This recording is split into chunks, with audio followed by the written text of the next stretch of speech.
បាទសួស្តីទាំងអស់គ្នាសូមបន្តទៅលំហាត់យើងលំហាត់ទី13និងលំហាត់ទី14នៅក្នុងមេរៀនទី3 Switzerland ដែលលំហាត់លេខ13របស់យើងគឺគេឲ្យ UN ជា Switzerland ដែលមានតួទី3ស្មើនឹង18ហើយនិងតួទី7ស្មើនឹង1458ហើយសំណួររបស់យើងគឺមាន2គេឲ្យរកផលធៀបរួមហើយនិងតួទី10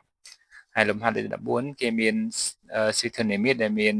2 6 18 54សំណួរកកំណត់តួទូទៅឬក៏តួទី n ហើយសំណួរខ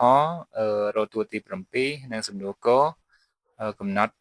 ចំនួនសំទោសតែគេសួរថាតើចំនួន39366ជាតួទីប៉ុន្មាននិងសំណួរខូចតែជាសំណួរចុងក្រោយគេឲ្យយើងរកផលបូក15តួដំបូងនៃ Twitter នេះមាននេះអញ្ចឹងសូមទៅចម្លើយនៃលំហាត់ទី13នៅក្នុងលំហាត់លេខ13គេឲ្យតួទី3និងតួទី7ហើយគេឲ្យយើងរកផលធៀបហើយនឹងតួទី10អញ្ចឹងនៅក្នុងការគណនាតួផលធៀបនឹងតួទី10យើងអាចប្រើតាមប្រព័ន្ធ UN ស្មើនឹង U1 គុណនឹង Q ស្មើនឹង11ដែលយើងរកដែលជាប់ U1 ជាមួយនឹង Q ឬក៏យើងអនុវត្តតាមរូបមន្តមួយទៀតគឺរូបមន្តតួទី n របស់យើងគឺ UN ស្មើនឹង UK គុណនឹង Q ស្រីគុណ n ដល់ K ហើយស្រាយើងស្គាល់ពីតួដែលតួរបស់យើងមិនមែនតួទី1មានតួផ្សេងពីតួទី1ហើយតួរបស់យើងក៏មិនមែនជាតួជាប់គ្នាដែរគឺយើងស្គាល់តួទី3និងតួទី7អញ្ចឹងយើងត្រូវអនុវត្តតាមរូបមន្ត UN ស្មើនឹង UK គុណនឹង Q ស្រីគុណ n ដល់ K ដើម្បីរក Q តែនៅក្នុងនេះយើងមាន UN ផង UK ផងជាទូទៅយើងត្រូវយក UN ជា U ដែលធំហើយ UK ជា U ដែលតូចដែលបញ្ជាក់ថា N ធំជាង K គឺយើងយក UN ស្មើនឹង U7 ហើយនឹង UK របស់យើងគឺ U3 UN ស្មើនឹង U7 គឺស្មើនឹង1458ហើយ UK ស្មើនឹង U3 ស្មើនឹង18អញ្ចឹងយើងអនុវត្តតាមរូបមន្តរបស់យើងបាន U7 ស្មើនឹង U3 គុណនឹង Q ស្រីគុណ7ដល់3យើងជំនួស U7 ដោយ1458ហើយនឹង U3 ដោយ18ហើយនឹង Q ស្រីគុណ7ដល់3ស្មើនឹង Q ស្រីគុណ4បន្ទាប់មកយើងចែកយើងយក1458ចែកនឹង18យើងបាន81ហើយ Q ជាប់ស្រីគុណ4យើងទាញរក Q យើងបំពាក់រឹសទី4នៃ81ដោយមានសញ្ញាបូកហើយនឹងដករឹសទី4នៃ81ស្មើនឹង4ស្មើនឹង3ស្រគុណ4រឹសទី4នៃ3ស្រគុណ4ស្មើនឹង3សញ្ញាបូកដកគឺដោយសារ Q របស់យើងគឺគូស្រ័យគុណរបស់យើងគូអញ្ចឹងបានបូកដកបន្ទាប់ពីយើងបានចម្លើយ Q មានដល់ទៅ2អញ្ចឹង U10 របស់យើងអាចមានចម្លើយ2ដែរ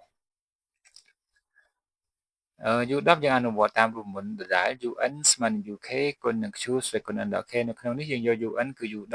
គឺជា U ដែលយើងសួររកហើយ UK យើងអាចយក U7 ឬក៏ U3 នៅក្នុងនេះលោកគ្រូយក U3 ជា UK ដែល UK ស្មើ18ហើយនឹង Q របស់យើងមានចម្លើយ2គឺបូកដក3យើងជំនួសចូលរូបមន្តរបស់យើងបាន U10 ស្មើនឹង U3 គុណនឹងបូកដក3ស្វ័យគុណ10ដក3អញ្ចឹង U3 យើងជំនួសលេខ18យើងបាន18គុណនឹងបូកដក3ស្វ័យគុណ7បូកដក3ស្វ័យគុណ7នេះស្មើនឹងបូកដក2187ហើយយើងគុណ18ទៅយើងបានបូកដក39366ដែលមានន័យថាតួទី10របស់យើងគឺមានដល់ទៅ2គឺវិជ្ជមាន1និងអវិជ្ជមាន1ហើយ Q របស់យើងក៏មាន2ដូចគ្នាណាសុំទៅលំហាត់សុំទៅចម្លើយលេខ14របស់យើងគេមានតួទី1 2តួទី2ស្មើនឹង6តួទី3ស្មើនឹង18និងតួទី4ស្មើនឹង54មានន័យថាយើងតួទី3ស្មើ18ដោយលំហាត់ទី1ដែរអញ្ចឹងមិនដឹងថាបើសិនជា Q របស់យើងស្មើនឹង3ដែរអញ្ចឹងចម្លើយរបស់យើងអាចនឹងដូចគ្នាបើសិនជារកតួទី10សំណួរកកំណត់ទូទៅនៃ Switzerland អញ្ចឹងដើម្បីកំណត់តួទូទៅនៃ Switzerland នេះយើងត្រូវស្គាល់ Q និងស្គាល់តួទី1នៅតួទី1យើងស្គាល់យើងតាម A2 ស្មើនឹង2ហើយ A2 របស់យើងស្មើនឹង6នៅពេលដែលយើងស្គាល់2តួចុះនេះយើងអាចកំណត់ Q បាន Q ស្មើនឹង A2 លើ A1 6ចែក2ស្មើនឹង3អញ្ចឹង Q យើងមានចម្លើយតែមួយគត់គឺស្មើនឹង3បន្ទាប់មកយើងអនុវត្តតាមរូបមន្តតួទី n មក UN ស្មើនឹង U សុំទៅ AN ស្មើនឹង A1 គុណនឹង Q សកល11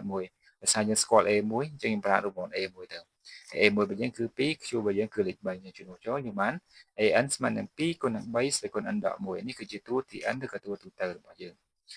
បន្ទាប់ពីយើងស្គាល់តួទូទៅហើយយើងទៅសំណួរខគេឲ្យគណនាតួទី7អញ្ចឹងកាលណាយើងស្គាល់តួទី n ឬក៏តួទូទៅ បើយើងរកតួទី7យើងគ្រាន់តែចំនួន n ស្មើ7ចូលទៅក្នុងទំនាក់ទំនងតួទី n របស់យើងមកយើងបាន n ស្មើ7ហើយចំនួន an ដោយ a 7ជាងបាន a 7ស្មើនឹង2គុណនឹង3សគុណ7ដក1 3សគុណ7ដក1ស្មើ3សគុណ6 3សគុណ6ស្មើនឹង200សំទោស729 729គុណនឹង2យើងឃើញ1458ដូចជាមួយនឹងចំហាត់របស់យើងណាតួទី7ស្មើនឹង1458ចុះលំហាត់នេះគឺដូចគ្នាដោយសារអីដោយសារតួទី3ស្មើ18តួទី7ស្មើនឹង1458ហើយដែលអាច Q របស់យើងយកតែបូកឯងយើងអត់យកដកមកអញ្ចឹងចម្លើយវាអាចដូចគ្នាទាំងស្រុងសូមទៅសំណួរកថាចំនួន39366ជាតួទីប្រមាណនៃស្វេតនេះអញ្ចឹងតាមរយៈចម្លើយនៃសំណួរទី13ដែលគេសួរថាតួទី10ស្មើប្រមាណណាយើងរកឃើញ39366ហើយសំណួររបស់យើងលំហាត់លេខ14គេសួរថា39366តួទីប្រមាណអញ្ចឹងយើងអាចឆ្លើយได้ថាវាជាតួទី10ហើយឥឡូវយើងរកបញ្ជាក់ថាតួទី10មែនអត់នៅក្នុងនេះយើងមាន an របស់យើងស្មើនឹង2ស្មើ2គុណនឹង3សគុណនឹង11ដែលតួទី n យើងរកឃើញហើយ an គឺតួដែលគេឲ្យគឺ39366អញ្ចឹងយើងឲ្យវាស្មើគ្នាមកយើងបាន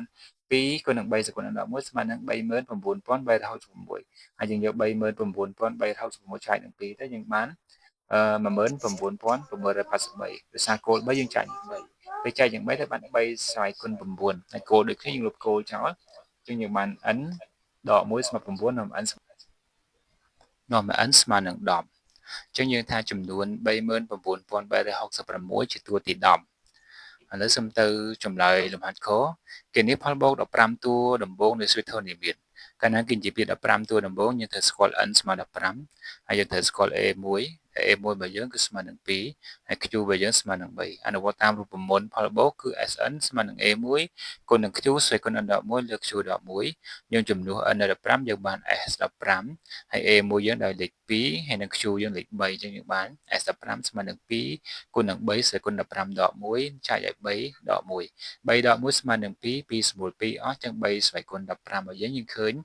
143លាន489,907ហើយយើងដក1ទៅឃើញ143លាន488,906នេះជាចម្លើយនៃផលបូក15តួរបស់យើងគឺយើងឃើញចម្លើយប៉ុណ្ណឹង